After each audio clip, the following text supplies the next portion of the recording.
Merci beaucoup de prendre le temps de consacrer votre vendredi soir au bonheur qu'on a d'être ensemble. Je suis tellement béni, moi, d'être revenu dans cette église, de vous revoir, de revoir ces visages et surtout ces merveilleux enfants qui ont les enfants. Et moi, là, je reviens 40 ans plus tard, puis je vois les visages de ceux que je voyais étant enfants, maintenant qui sont devenus les parents. C'est capoté. C'est vraiment hot. Ce soir, j'aimerais ça vous partager mon témoignage, mais surtout ce pourquoi j'ai voulu connaître Christ. Parce que, vous savez, on a tous, chacun de nous, on a un témoignage. Puis quand on regarde la vie, on s'aperçoit que Dieu avait préparé d'avance notre cœur, longtemps d'avance, et il nous avait fait cheminer, puis il nous avait appelés dès notre enfance. Et moi, aujourd'hui, j'ai 65 ans, et je peux vous garantir que je n'ai pas l'ombre d'un doute que depuis le jour de ma naissance, le Seigneur m'avait appelé par mon nom et avait déjà déterminé et conduit mes pas pour qu'un jour je le reconnaisse sur mon chemin. Ça fait que je suis béni, je suis encore plus béni d'être là ce soir. Et je voudrais vous parler de cette photo-là. Pas que j'aime la photo, on n'aime pas très ça se voir, surtout quand on n'a pas accouché encore, puis on a juste la bédaine. Ça fait que c'est un moment de grâce extraordinaire. J'ai eu le bonheur d'aller 2 fois en Israël. Puis, à ce moment-là, on a eu une présence, une onction. On était sur un site historique en Israël. Et la présence de Dieu s'est manifestée de façon extraordinaire. C'est des choses qu'on ne peut pas expliquer avec des mots. Mais à ce moment-là, j'ai eu 3 guérisons. J'avais un muscle de l'épaule déchiré. J'avais un problème dans le dos qui durait depuis des années. Et je venais de me déboîter une hanche. Je ne sais pas comment j'ai fait, mais je n'étais plus capable de marcher. Puis quand on fait un voyage comme ça, vous pouvez être sûr, on marche. Ça fait que monter, descendre, écoute, c'était catastrophique. Puis c'est vraiment en Israël comme ça, tout le temps. On est tout le temps. Monte les pieds comme ça, tu descends tout le temps. C'est sans arrêt. C'est vraiment dans les montagnes. Fait que ce moment-là est un moment de grâce. C'est Francine qui a choisi la photo. Puis elle m'a dit, il faut que tu parles de ce moment-là parce que vraiment, dans cet instant-là, j'en étais pas conscient. C'est après que j'ai réalisé que tout ça, et ce n'est jamais revenu. C'est vraiment des moments historiques pour moi, là. Et c'est des moments qu'on a besoin dans nos vies à certains moments donnés. Et ça en est un pour moi vraiment merveilleux. Merci Seigneur. Merci Seigneur. Alors, je vous parle de mon cheminement, moi, ce qui m'a amené au Seigneur. Je vais vous parler de ma famille parce que, vous savez, ce soir, j'aimerais ça qu'on garde dans l'esprit un élément très important. C'est qu'on a beaucoup d'influence sur les gens qui sont autour de nous. Des fois pour le mieux, puis des fois pour le pire. Et vous avez un père, vous avez une mère, vous avez certainement vécu des choses qui étaient agréables et certaines choses désagréables. Et ces choses-là ont vraiment beaucoup d'importance. Puis j'aimerais que vous gardiez à l'esprit, dans ce que je vais vous partager, l'importance que ça a, les mots et les actions. Et les actions et les mots. Puis aussi, gravé dans votre cœur, dans l'instant qu'on se parle, il n'y a maintenant aucune condamnation pour ceux qui sont en Christ. Vous savez, il faut toujours se le rappeler puis graver ça sur notre cœur parce que quand on regarde nos vies, moi le premier, j'ai tellement d'erreurs sur mon tableau que je me découragerais si ce n'était pas de la grâce de Dieu. Est-ce qu'il y en a qui ont fait des erreurs dans leur vie? Et quand on a des enfants, ça fait encore plus mal. Parce que là, on voit des choses qu'on a faites, puis on dit « Eh, mes vieux ». Là, on voit nos petits-enfants, puis on essaie de faire mieux, puis c'est vraiment quelque chose. Il est ici, ton chum, il est en avant. Tu voulais être discrète.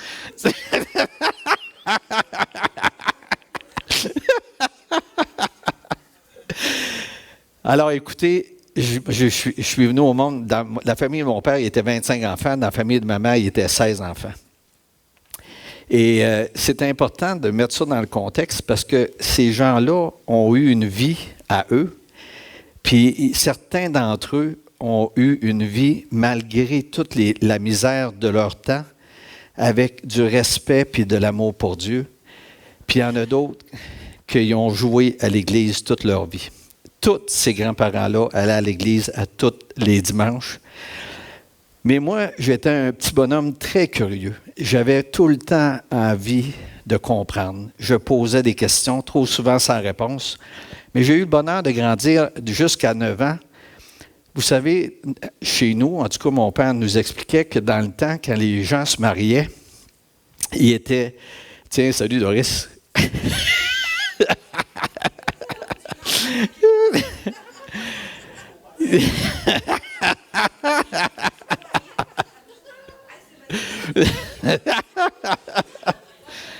On a fait notre école biblique ensemble, moi et Doris. Je suis content de te voir. Ton chum aussi, que je connais moins. Et écoutez, dans ce temps-là, il y avait la petite maison qu'ils construisaient l'année de leur mariage, qui appelait les cuisines d'été après. Puis après ça, quand il arrivait des enfants, ils construisaient la grande maison. Chez nous, on a eu le bonheur de garder ma grand-mère jusqu'à sa mort dans la petite maison et elle n'a jamais voulu l'électricité. Elle a tout le temps gardé son poêle à bois. Puis on avait réussi à lui poser une lumière. Mais cette grand-mère-là avait un cœur pour Dieu absolument incroyable. C'est inimaginable. Alors moi, puisqu'il n'y avait personne dans mon environnement qui répondait à mes questions, à tous les matins, à 4 heures, j'étais dans sa chambre. Et elle avait 80 ans dans ce temps-là. Elle se levait, elle allait attiser son poêle et là, on parlait. Elle lisait son missel, on faisait le chapelet, elle sortait sa Bible qu'elle avait cachée, puis elle lisait un verset. Et elle avait un contact avec Dieu. Elle aimait Dieu et elle lui parlait. Vous savez, c'est pour ça que je vous dis l'importance qu'on comprenne ce soir comment on a de l'influence sur la vie des gens qui sont autour de nous. Ma grand-mère ne parlait pas de Dieu. Elle vivait en communion avec lui. Et elle l'aimait. Alors, à toutes les fois que je parlais avec elle, elle me ramenait tout le temps dans l'amour. Dans sa bouche, il n'y avait pas de malice, il n'y avait pas de médisance, il n'y avait que du respect pour la vie. Et c'était vraiment délicieux. Quand elle est morte, quand j'avais 9 ans, j'ai perdu le contact avec tout ce qui était véritable autour de moi. Mon père, ma mère étaient en business, je ne les voyais pas, ils travaillaient jour et nuit. Aujourd'hui, je peux dire avec plus d'expérience dans la vie que fort probablement que ma mère avait été dans une famille incestueuse et elle n'avait jamais fait face à ce malheur-là qui lui avait été imposé. Alors, elle a bu pour le noyer toute sa vie. Ma mère souffrait, et puis ça aussi, il faut ne pas l'oublier. Vous savez, des choses qu'on ne confesse pas. Si tu confesses de ta bouche, tu vas avoir le pardon. Si tu le gardes, ça détruit. David, il dit, « Tant que je me suis tu, mes os se consumaient. » C'est terrible. Vous savez, alors moi, aujourd'hui, je regarde ça, puis je vois ma mère, on revoit des souvenirs, puis je la vois, elle, dans sa détresse, qui avait un cœur aimant, donnant, mais malade. Une grande malade qui ne s'était pas soignée, puis qui est morte d'une grosse cirrhose du foie à 60 ans. Que mon père a juré de jamais dire à personne, puis de nous défendre de dire de quoi que ma mère était morte. Imaginez comment c'est les mensonges, hein, les affaires qui sont terribles. Tu te dis, comment tu peux faire pour ne pas être capable, lui pour lui, il refusait de croire que ma mère buvait. Pourtant, elle était saoule l'après-midi, elle avait de la misère à se traîner. Vous savez, vivre dans un monde comme ça, de mensonges, ça nous blesse, ça grave quelque chose dans notre cœur. Ça fait que moi, à 9 ans, plein de questions. J'ai continué, je ne sais pas à quel âge j'ai commencé, mais j'ai continué jusqu'à mes 15 ans à peu près, d'aller à la messe à tous les matins à jeun avec ma sœur France. Tous les matins. À 6 heures, on était à la messe jusqu'à 6h35. On remonte à la côte, on allait déjeuner puisqu'il fallait être à jeun. Puis après ça, on s'en allait à l'école. On retournait à la même place, à côté, pour aller à l'école. C'est incroyable. Je pense à ça aujourd'hui, mais on était de bon cœur. On faisait ça parce que ça avait un sens pour nous autres. Jusqu'à ce que ma sœur parte puis qu'elle s'en aille à Québec, là, plus de contact avec les choses qui avaient une profondeur. Mon père, dans ce temps-là, nous réveillait le dimanche matin pour aller à la messe. C'était le seul matin qu'on avait le droit de dormir. À dormir. En fait, c'était pas beaucoup dormir parce qu'on ne s'était pas couché bien. Mais on allait à la messe le dimanche matin. Puis je me souviens d'un matin, mon père il avait plein de petits adages puis de choses qu'il nous disait. Puis il nous disait souvent, les petits gars, vous allez remarquer dans la vie que qui s'assemble se ressemble. Moi, avec mes grandes questions, un jour, il rentre dans ma chambre, puis j'ai 15 ans à peu près, puis il me dit, lève-toi pour aller à la messe. Là, j'ai dit, j'ai une question pour toi. J'ai dit, est-ce que c'est vrai, ce dicton-là, de qui s'assemble se ressemble? Puis là, il repart. J'écoute. Et là, je lui pose la deuxième question. J'ai dit, d'après toi, c'est qui n'est pas à sa place? J'ai dit, c'est-tu Dieu qui n'a pas d'affaire dans ce bâtiment-là ou vous autres? Parce que j'ai dit, vous autres, toute la semaine, à partir de sur le perron de l'église, vous mentez, vous trichez, vous volez, vous blasphémez, vous fumez, puis vous dites de qui ça semble se ressemble. J'ai dit, il y en a un des deux qui ne doit pas avoir de la place là. Moi, je ne savais pas. Aujourd'hui, je réalise que j'ai vraiment insulté mon père. Il a viré le talon, puis il ne virait pas trop souvent un talon. Mais là, il a viré le talon, puis s'est en allé. Je n'ai jamais retourné à la messe de ma vie. Mais ça ne devait pas régler mon affaire. Puis vous savez, si à ce moment-là, comme père, il avait eu l'audace de s'asseoir avec moi puis m'expliquer. Parce que je suis loin d'être mieux que lui. Aujourd'hui, je peux vous dire, là, je regarde ça puis je me dis, ben écoute, moi non plus, je ne les fais pas les stops en comptant 1001, 1002, 1003, 1004, 1005. Fait qu'un petit péché ou un gros péché, c'est un péché. On s'entend-tu là-dessus? Fait qu'il n'y en a pas de grands péchés puis de petits péchés. Mais s'il avait eu l'audace de s'asseoir avec moi puis de m'expliquer que la vie, que lui, il croyait en Dieu, puis qu'il demandait pardon pour ses péchés, puis qu'il péchait, mais qu'il croyait à la grâce de Dieu. Mais il ne croyait pas à la grâce de Dieu. Mais c'est juste pour vous dire que nous autres qui sommes chrétiens, prenez pas ces questions-là à la légère de vos enfants parce que ça marque leur vie pour toujours. Des enfants, là, c'est pas cave. Puis, tu sais, des fois, on a envie de donner un petit coup de pied et de passer à d'autres choses parce qu'on a la tête remplie de nos soucis à nous. Mais il ne faut pas faire ça parce que c'est terrible ce que ça grave dans leur cœur. Puis si on le fait, puis que ça nous revient, ça vaut la peine de retourner vers eux et de leur en parler. Parce que moi, ça n'a jamais quitté ma vie après. Jamais. Le fait que, pour moi, ces gens-là avaient une double vie, en fait, ils n'avaient juste une, c'était une vie de pécheur, pas sauvé. C'était pas, je peux vous le dire à vous autres. Quand on est croyant, puis qu'on est dans des églises comme ça, on n'est pas capable d'y demeurer parce que ça travaille en dedans de nous autres. Puis si on y demeure, c'est sûr qu'on n'est pas comme les autres. On ne peut pas être sur le perron de l'église en train de sacrer puis en train de parler sur le dos de tout le monde parce que ça n'a pas de sens. On ne peut pas être chrétien puis avoir cette attitude-là. Je ne dis pas qu'il n'y a personne dans les églises catholiques qui peuvent être sauvés, ce n'est pas mon propos. Il faut probablement qu'il y en a, puis peut-être mieux que moi. Mais pas plus sauvés que moi, mais mieux que moi dans leur agissement. Là, ils peuvent être beaucoup mieux que moi. Ça ne veut pas dénigrer les autres religions. C'est juste pour dire que dans cette grande religion-là qu'on a été élevé, c'était tellement disloqué entre la vie avec Christ puis leur vie à tous les jours, c'était démanché, ça ne marchait pas ensemble. J'ai continué à grandir, il est arrivé mes 18 ans, Entre les deux, à 17 ans, j'ai eu le bonheur. Au début, ce n'était pas un bonheur, mais à 17 ans, je suis mort sur une table d'opération. Et moi, j'ai eu le bonheur de voir cette vie-là. J'ai vu les gens ranimer ma vie, essayer de ranimer mon corps comme si j'étais dans le coin de la salle, puis en même temps, j'ai vu ma vie. Il n'y avait pas d'espace, pas de temps.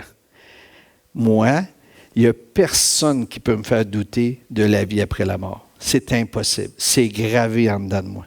Je ne peux pas douter de ça. Aujourd'hui, je travaille à Catherine, j'accompagne des gens, puis c'est tellement une bénédiction pour moi d'avoir ça dans mon cœur. Je le sais, je les encourage, je leur dis de prendre les décisions parce que ceux qui passent là, c'est un privilège de pouvoir arriver devant la mort avant de mourir, puis d'être capable de dire, écoute, est-ce que faire le résumé de ta vie, puis de te dire, est-ce que je suis en paix pour partir? Vous savez, c'est pas tout le monde. Il y a des gens ce soir qui sont sur la route, qui vont avoir un accident, puis qui vont mourir sur le coup.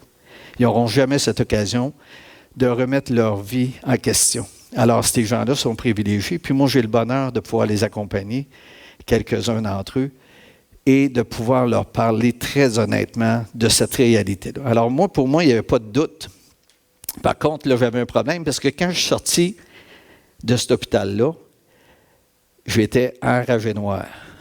Parce qu'à 15 ans, après ma crise avec mon père,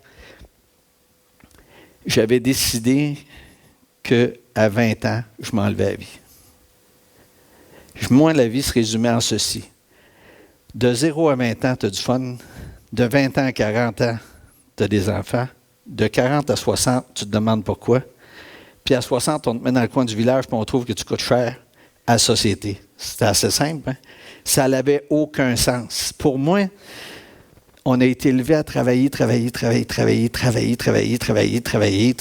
travailler encore. Puis c'était pas jamais assez, tu comprends? Ça fait que ça m'écœurait. Je me disais, c'est-tu ça la vie? Ça a-tu du sens? Ça n'a pas de sens, ça n'a pas de valeur, tout ça. Tu sais, juste travailler. Le bonheur n'existait pas. Je n'ai jamais eu le droit d'inviter des amis chez nous. Pourquoi? À cause du mensonge, à cause du péché, à cause de l'alcoolisme de ma mère. On n'avait pas le droit d'inviter d'amis. Tu comprends? C'était personne dans le cours, personne dans la maison. On en avait-tu des amis? Je ne suis même pas sûr que j'en avais des amis. Tu comprends? Ça fait que si tu regardes ça après ça, tu te dis, moi, on n'était pas normal. Nous autres, on était dans un vase clos. Ce que c'est qu'on n'avait pas de contact humain en dehors. Ça a causé une chose extraordinaire, c'est que moi, mes frères et mes sœurs, là, on est devenus comme ça. On est devenus des gens qui s'aiment encore aujourd'hui, sans condition, malgré toutes nos différences. C'est souvent ce que ça fait dans des familles dysfonctionnelles où la famille éclate complètement, où les frères et les sœurs s'attachent les uns aux autres. Puis moi, j'ai eu le bonheur que chez nous, c'est ce qu'on a fait. On s'est attachés les uns avec les autres, puis on s'aime vraiment. Puis je vous le dis, là, on s'aime malgré nos différences parce qu'on est vraiment différents. Mais on s'aime, puis on est capable d'avoir des discussions très animées, mais on est encore capable de s'aimer après. Ça fait que c'est le fun. Fait qu'écoutez, quand je suis sorti de là, de cette salle d'opération, je suis parti 7 mois vivre dans le bois avec mon ami François Labonté, que vous avez tous connu ici. Et dans ces 7 mois-là, on ne s'est jamais parlé. Des vrais gars. Pour vrai. En vérité, on ne s'est jamais parlé. On était autour de la même tente, de la même feu. On vivait les mêmes choses, mais lui, il ne me parlait pas, je ne parlais pas. On se disait salut, mais pas plus que ça. On allait travailler, on revenait, on passait les fins de semaine là, puis on ne disait pas un mot. Mais lui, dans ce temps-là, il était dans une démarche et il avait commencé à lire la Bible. Alors, quand on ressort de ces mois-là, moi, j'avais 100 000 questions, j'allais prendre des marches, je posais des questions. Je savais qu'il y avait quelque chose sur cette terre-là autre que de travailler. Puis là, j'étais sûr que je ne pouvais pas m'enlever la vie parce que je ne pouvais pas mourir. Je ne pouvais pas me débarrasser de ma souffrance. Savez-vous que c'est un problème, ça, quand tu arrives devant ça, puis tu dis, mais je vais être pris avec cette même souffrance-là parce que je vais être aussi vivant en dehors de cette enveloppe-là que dans l'enveloppe. Fait que j'ai été confronté à ça, puis j'ai été obligé de trouver une réponse, mais je n'en trouvais pas de réponse.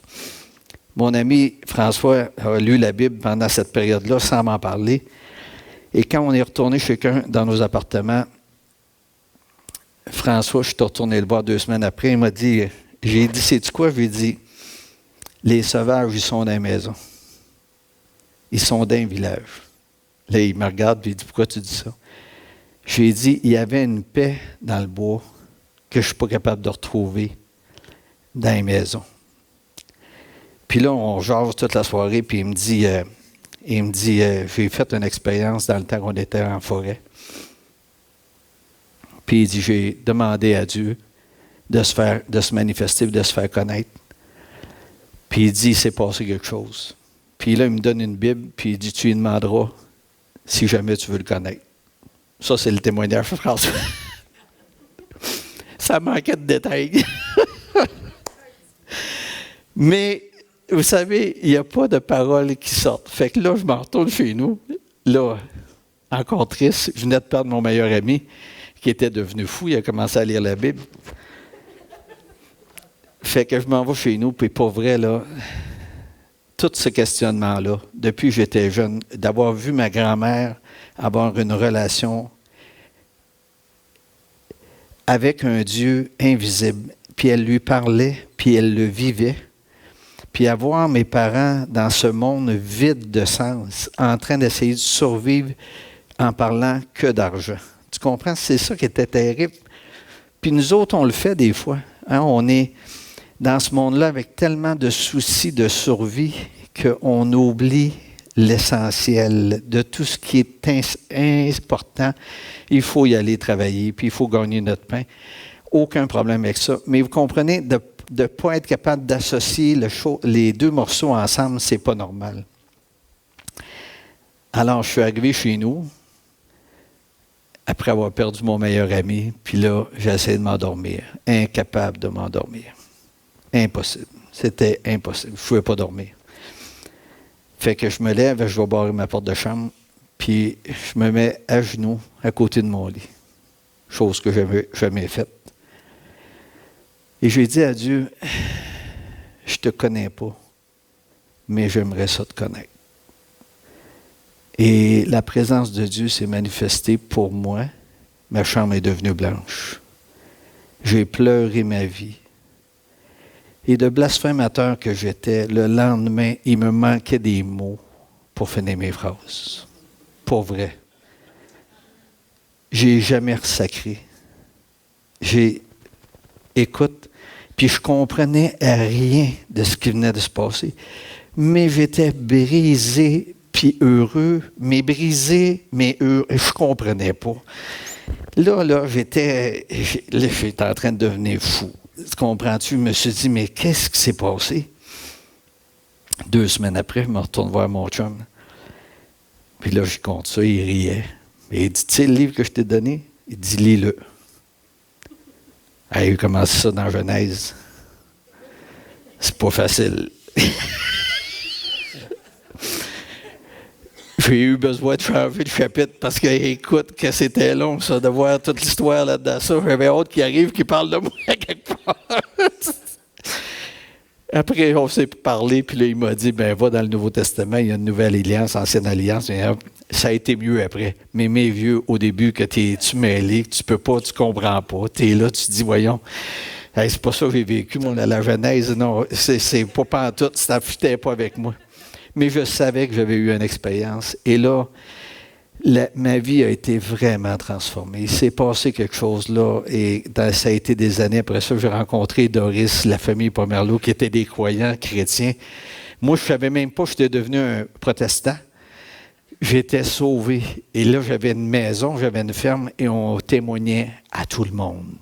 À tout le monde. On était, pour de la sagesse, non. Mais on témoignait, par exemple. On témoignait. Écoute, je me suis fait démolir un char flambant neuf à coups de hache. Il était bourré de stickers. Jésus t'aime. Hey, écoute, il n'y en avait pas un que je n'avais pas. Ils ont volé mon char, puis ils ont donné coup de hache pour faire chaque sticker. Puis les sièges à l'intérieur, le char avait 7 mois. Ils l'ont tout démoli. Parce qu'on était toujours en train de témoigner dans le village, mais toujours, on énervait tout le monde. On s'en rendait pas compte, sincèrement. Moi, ma maison là, était ouverte, était tout le temps pleine de monde, tout le temps. À tous les matins, on se levait, puis il y avait du monde qu'on ne connaissait pas, qui était couché sur le divan ou couché à terre en sleeping, ou qui était sur le bord du feu en train, dans le temps, ça fumait. Et la cigarette et autre chose, puis il était étendu là à côté du feu, puis on se témoignait. Nous autres, on avait du fun. Il n'avait pas de problème. Il n'y avait pas trop de limites.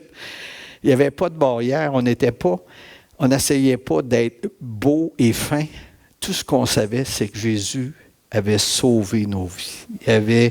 Puis on leur partageait ça, puis beaucoup de gens ont connu le Seigneur grâce à ça. Puis aujourd'hui, j'en connais encore. Puis ça me fait du bien de voir comment est-ce que Dieu, au travers le temps, il les a gardés puis les a conduits. Alors, ce que je voulais surtout que vous gardiez à l'esprit ce soir, c'est une chose bien précieuse. C'est les enfants qui poussent autour de nous. Ils ont besoin d'entendre des vraies réponses. Et ils ont besoin de voir des vraies vies, pas parfaites, mais honnêtes.